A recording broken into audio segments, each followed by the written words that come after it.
Hi, this is Muho on July 19th in a beautiful temple in Kyushu, southern Japan.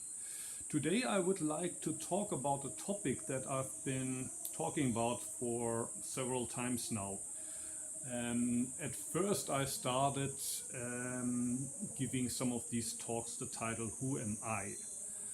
Next I was commenting about a video or an article by Brad Warner about God and Zen. And the other day I uploaded a video which was titled something like "Every day is a fine day, give me a break, only one day is a fine day." And that would be today. Today is not every day. Today is special because it's the only day.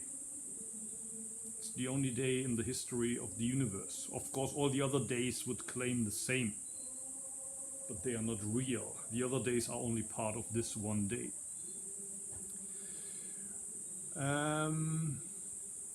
And if you go to that video and look in the comment sections, you might see there's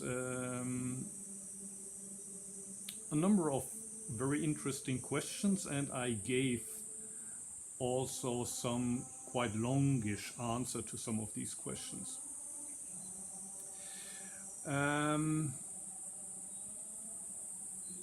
Then the other day I got an email in German which was related to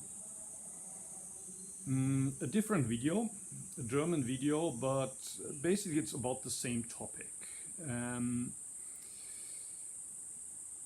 In that email,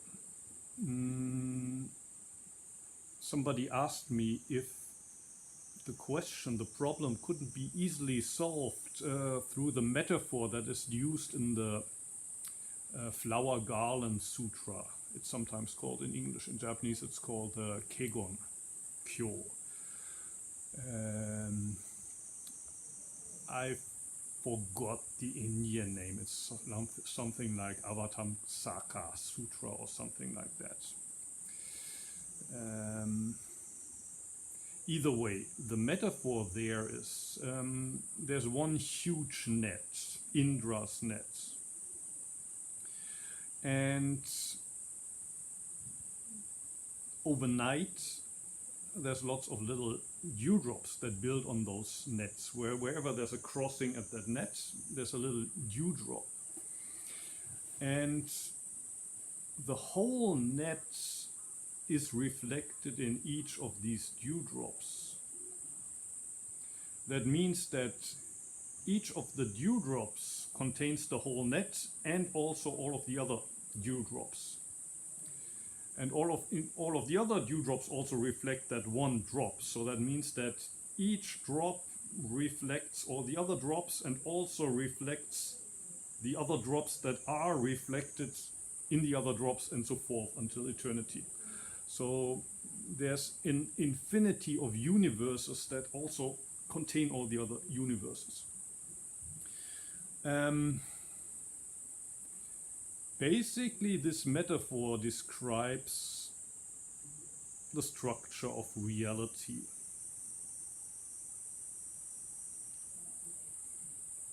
We are all one single drop that reflects the whole universe. The whole universe is contained in each one of us, and we contain all living beings. And we are being contained by all other living beings.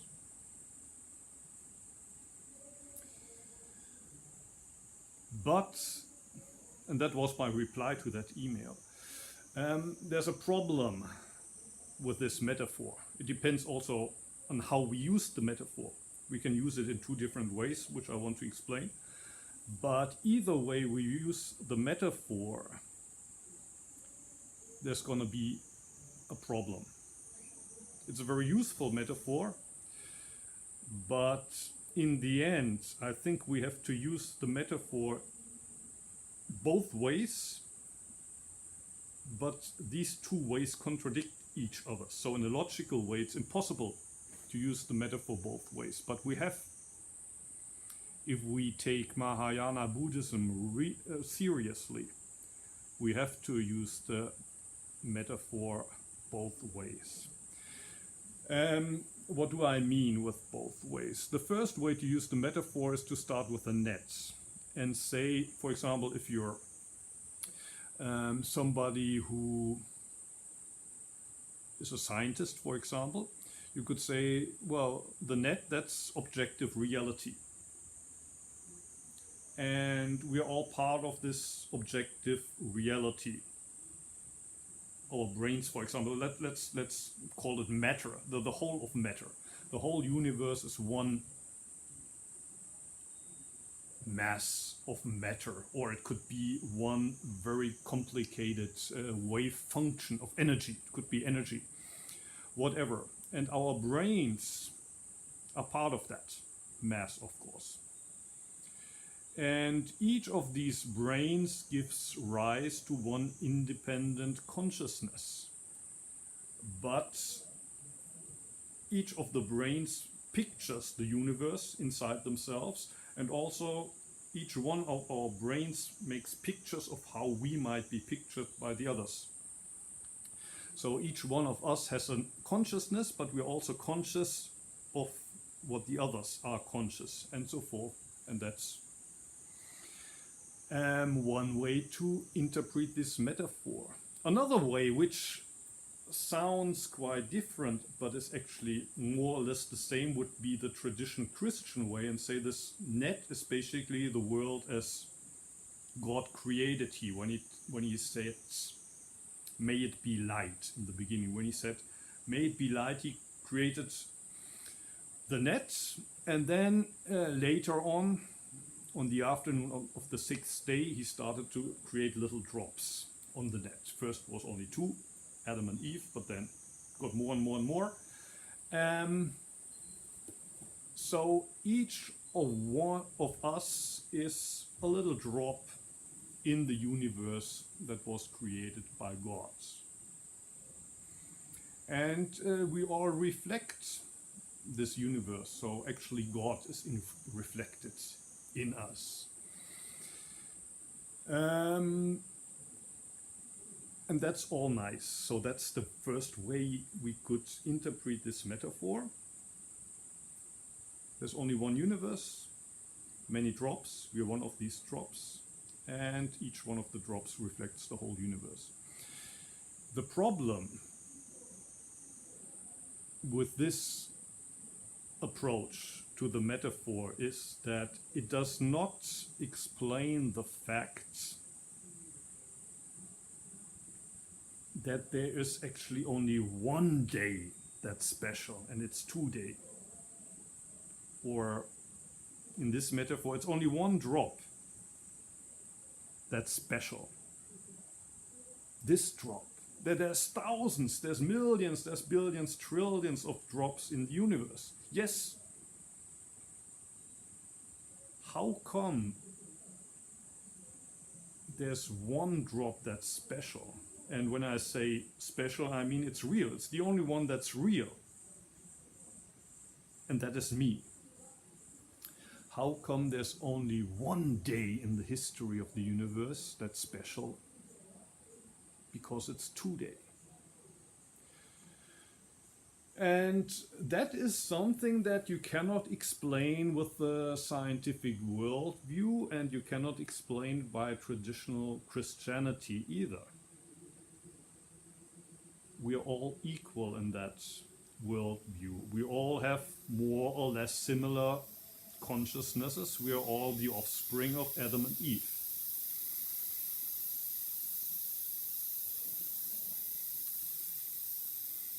The mystic would use the same metaphor in a different way. The mystic would say, in the beginning is not the net. In the beginning there's only one drop. When God said, may it be light,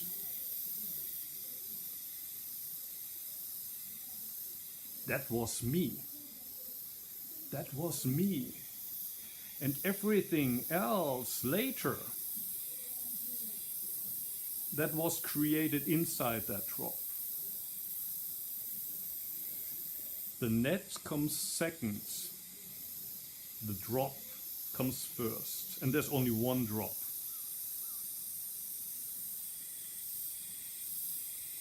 And that drop is me. When was that drop created? Now, right now in this moment. That's what the mystic would say.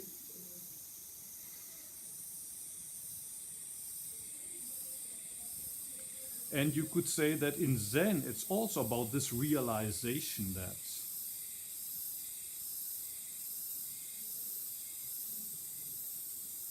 I'm not living Muho, who's 1 out of 7 billion peoples. I'm actually living the whole universe. There's nothing but this. There's nothing but this here and now, so to speak. But the problem with this approach is what I tried to explain also in the past. If that is the end of the story, there's no need to communicate that. There would be no need for me to speak to the camera and upload that on YouTube. There would be no need for the Buddhist ancestors to take students. There would have been no need for Shakyamuni after his enlightenment to get up from his seat and for 40 years travel throughout India and preach. Because the moment the drop reaches enlightenment, the whole universe gets enlightened.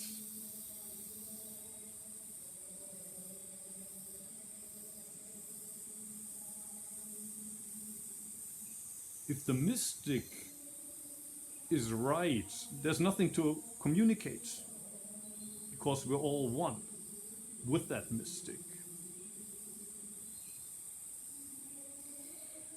If we start with the drop, it becomes impossible to explain how there can be other independent drops from that drop. If I and the mystic are one, how come that I cannot see through the mystic's eyes? And even if the mystic would claim that he can see what I can see, and he can hear what I can hear, and he knows exactly what's going on in my head, we would still not be one, because I don't know what is going on in the mystic's head. I would be thinking, well, he's probably lying, but I don't know for sure.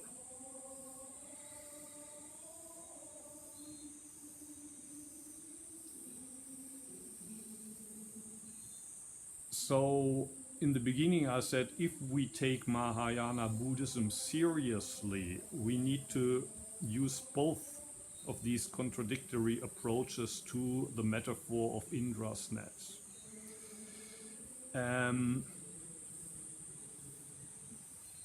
What in Buddhism is called liberation is the realization that I'm not one player in the game, but actually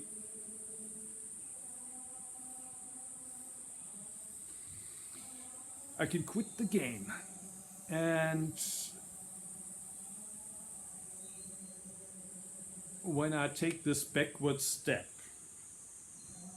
that Dogen Zenji mentions in the Fukan Zengi, stop being a player in the game, look at the game, I see there's nothing outside the game. There's no other players with whom I compete. There's actually nothing outside the here and now, this person.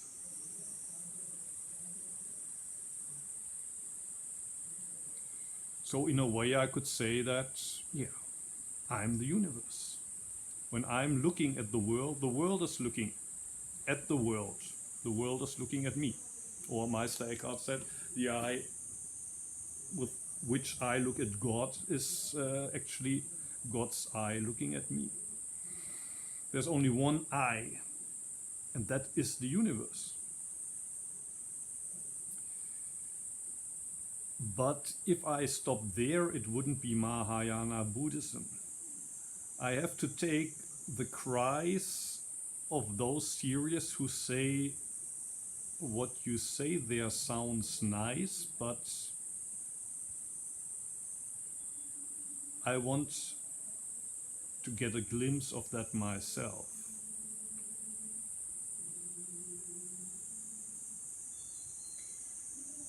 If the mystic is right, the moment my problem is solved, all of the problems in the universe are solved. Because there are no others. We are all one.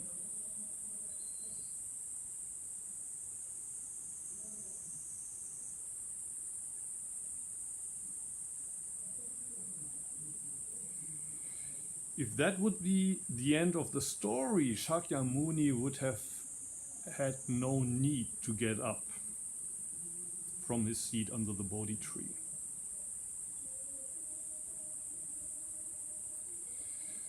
So we also need the other approach to the metaphor. That means we have to admit that none of us is the only drop. There are other drops hanging on that net, and from their perspective, they are the only ones. So what a Zen master tries to do is this paradoxical thing of telling another that he is actually the whole universe and there's nobody there except him. But to tell him that, the master needs to take the student serious as an independent consciousness. So he's telling him, we are not independent subjects, but to be able to tell him that, he needs to take him serious as an independent subject. It's a little bit, I use this metaphor in the comment section under today is the only special, the only good day. I use this metaphor of saying on July 19th, or maybe writing it in your diary. On July 19th, I make a note in my diary saying there's only one day in the universe, in the history of the universe, and that's July 20th. In the hope that a person who opens that diary on July 20th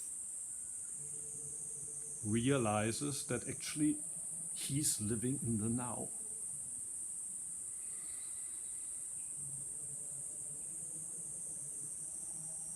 But of course it's a contradiction to say that on July 19th.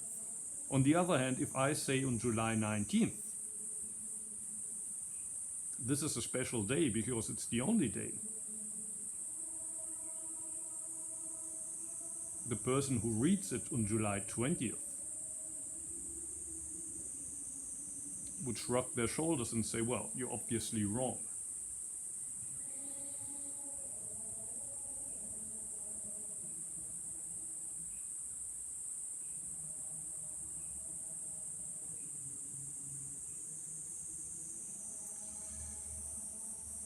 Yeah, so if there's only one consciousness in the universe, how come that I don't know what's going on in your head and you don't know what's going on in my head?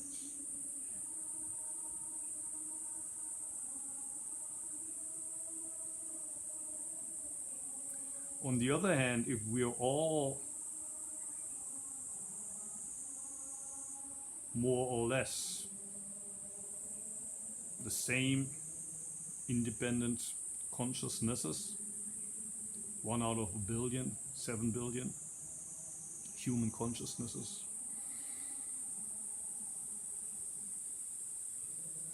How come that this is so special?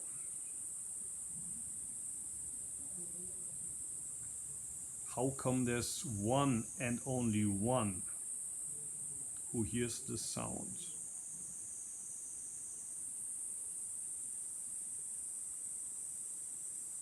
Who hears the sound? That's the question that the first koans are about. The koan about the Buddha nature of a dog or the one hand clapping. They're basically about this realization. But then later, if you do koan practice, you also get to a point where you need to communicate what you realize. The master wants you to communicate the sound that you heard when you heard one hand clapping. How do you communicate mu to a 3-year-old child?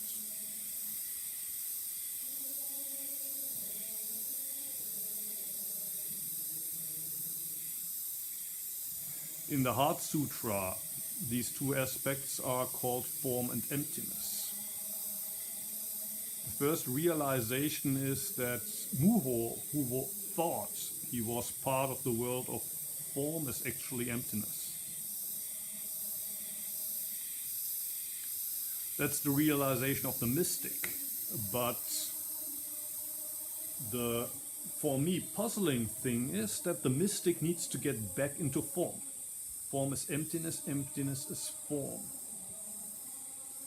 The mystic needs to get back into the net and accept the fact that he is not the only drop in that net. But then he's trying to communicate to the other drops that actually they are the only drops. How is that possible?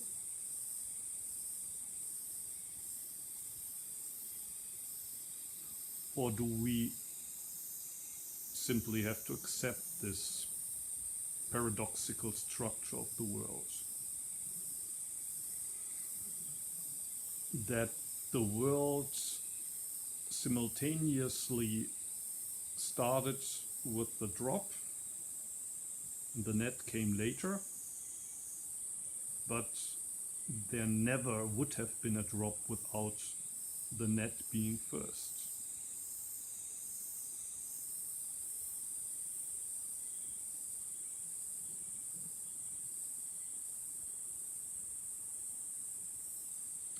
Okay, so much for today. Have fun. And yeah, if you interested in more, if this is maybe one of your first videos by me that you hear on that topic, maybe you can back to these old videos as well. Who am I? And God and Zen. And if you haven't read it already, maybe go to the comment section of the video. Every day is a fine day, give me a break. There's only one day. That's a fine day. Okay, have a fine day.